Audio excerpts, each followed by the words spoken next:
દોસ્તો આપણે લોકેશન પર પહોંચી ગયા છે એવું લાગે છે.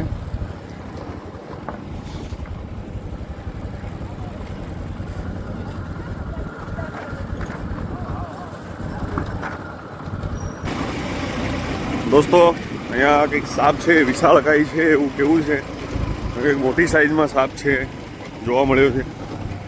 જોયે છે સાપ કયો કઈ મજાડી જોઈએ.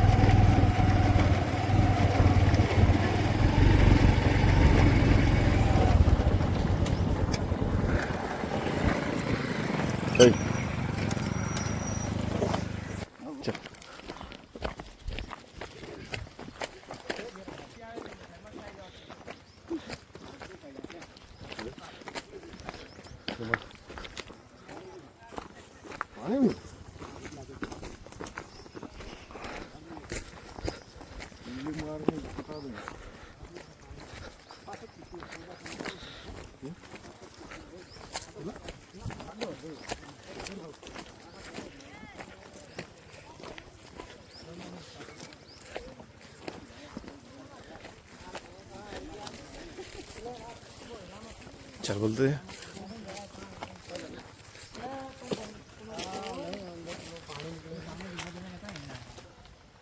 તમે પાણી જોઈ રહ્યા છો અને ખેતર છે આજુબાજુ અને કંઈ સામે કંઈક છે ત્યાં સાપ છે ને વિશાળકાય જેવો મોટો સાપ છે એવું કેવું છે.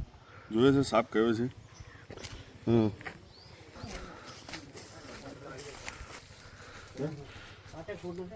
દોસ્તો અમે આ બેથાપુર ને દોસ્તો આ પેથાપુર વખતપુરા ગામમાં અમે આવ્યા છીએ. ત્યાંથી કોલ આવ્યો છે અને સામે તમને જોવાતો હશે અજગર છે ત્યાં. અને રેસ્ક્યુઅરમાં અમે બે જણા આવ્યા છે, નીરુ અને હું જાતે છું અને અમારા કેમેરામેન છે હરીશભાઈ. અમે 3 જણા આવ્યા છીએ. અજગર છે જોડે સામે તમને જોવાતો હશે, વીંટોળાઈને પડ્યો છે. એનું રેસ્ક્યુ કરીએ છીએ દોસ્તો.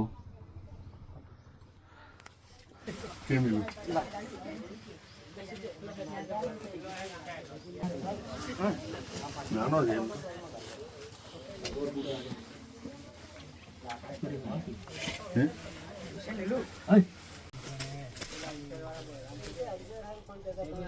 ચાલ પકડ લીજી ચાલ પકડી લીધો બચ્ચું. ચાલ દોસ્તો હા કઈ નહીં દોસ્તો અજગરનું બચ્ચું છે પણ પાછળથી એવું લાગતું કદાચ પૂછ હોઈ શકે, કદાચ અજગર જાડો હોઈ શકે. આ અજગરનું બચ્ચું છે દોસ્તો અને આની લંબાઈ પણ વધારે હોય છે અને જાડાઈ પણ વધારે હોય છે. અને આ સુસવાડા મારે છે આ બી દોસ્તો. એને કંઈ ખુલ્લામાં લઈ લી. ચાલો લઈ ગયો કાઢવાનું. બાજુ એરિયામાં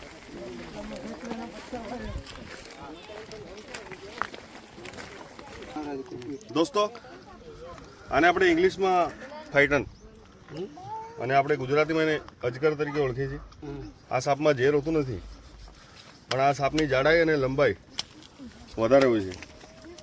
આ 15 થી 20 ફૂટ લંબાઈ હોય છે એની અને જાડો તો ઘણો હોય છે આ. કેમ કે એનો શિકાર હોય છે એને શિકારને પકડી અને પછી એને વીંટોળી અને એની કરોડરજ્જુને ભાગી નાખે છે ને પછી એને ગળી જાય છે આ સાપ. આ વિશાળકાય કહેવાય કેમ કે અજગર છે. આપણા ત્યાં જેટલા પણ સાપ છે એનામાં બધા સાપો કરતાં આ જાડાઈમાં વધારે હોય છે પણ આ સાપમાં ઝેર હોતું નથી.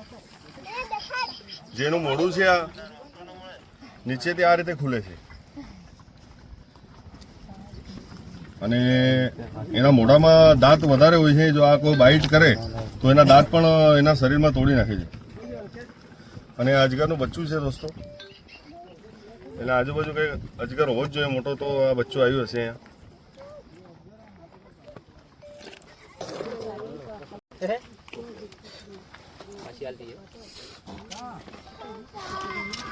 દોસ્તો આ બાઇટ કઈ રીતે કરી દીધું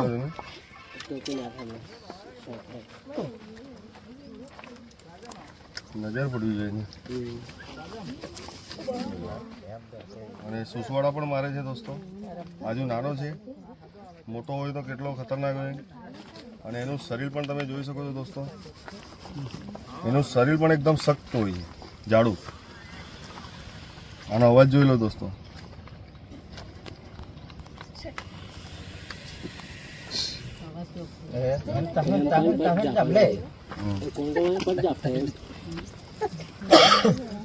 આના શિકારને એકવાર વિટોળે એને માર રહે, પછી ગળી જાય. આના દેખાય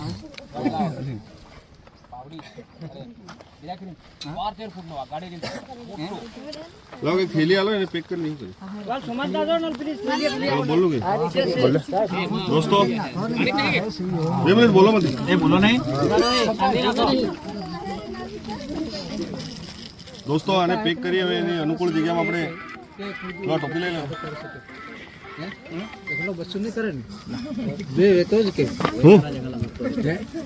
હું જોડ વેતો જ બચ્ચો થાય કે હા જોડ વેતો હા એકલો થોડો એટલું જ નહીં થાય બે હે બોલ દોસ્તો. આને આપણે પેક કરી એની અનુકૂળ જગ્યામાં આપણે ફોરેસ્ટ એરિયામાં એને રિલીઝ કરીશું. જે આજુબાજુ કોઈ મકાન નહીં હોય એવી જગ્યા પર જંગલમાં એને રિલીઝ કરીશું. ફાટેલ નહીં મળે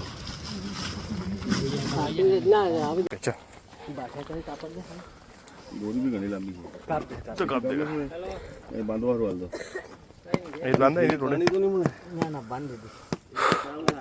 દોસ્તો. આપણે પેથાપુર વખતપુરા ગામમાંથી આ અજગરનું બચ્ચું આપણે રેસ્ક્યુ કર્યું છે. અને હવે લોકો અજગર કહેતા હતા, અમે કીધું કદાચ વિશાળકાય અજગર હશે, પણ અજગરનું બચ્ચું નીકળ્યું છે. તો પણ આ ટૂંક સમયમાં વિશાળકાય જ થઈ જાય, કેમ કે મોટું તો થાય જાય. અને દોસ્તો આને રિલીઝ કરવા માટે છે આપણે જે જાલોદના મચ્છર સાહેબ છે એમનો કોલ હતો અને અમે ત્યાંથી રેસ્ક્યુ કરીને લાવ્યા છે.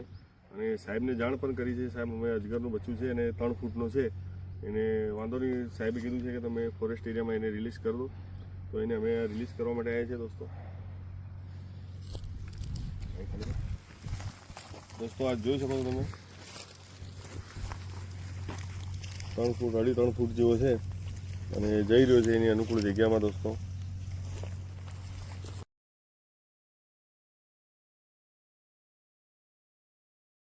દોસ્તો તમે જોઈ શકો છો આ વિશાળકાય જંગલ છે અને આ હમણાં અજગર આપણે બચ્ચું જે છોડ્યું છે એ અહીંયા જંગલમાં એની અનુકૂળ જગ્યા એવી જગ્યા છે. અને આજુબાજુ કોઈ મકાન નથી, આજુબાજુ કોઈ ગામ નથી અને એકદમ જાડી ઝાડકા જ છે અને સાપ અહીંયા રહે એવું જગ્યા છે. અને દોસ્તો આ આપણો દોસ્ત છે જે એ જીવદયાનું માટે આપણે વિપુલભાઈને બોલાવો એમ તો અમે આવ્યા હતા એમને ત્યાં. આ પેથાપુર વખતપુરાના જ ભાઈ છે.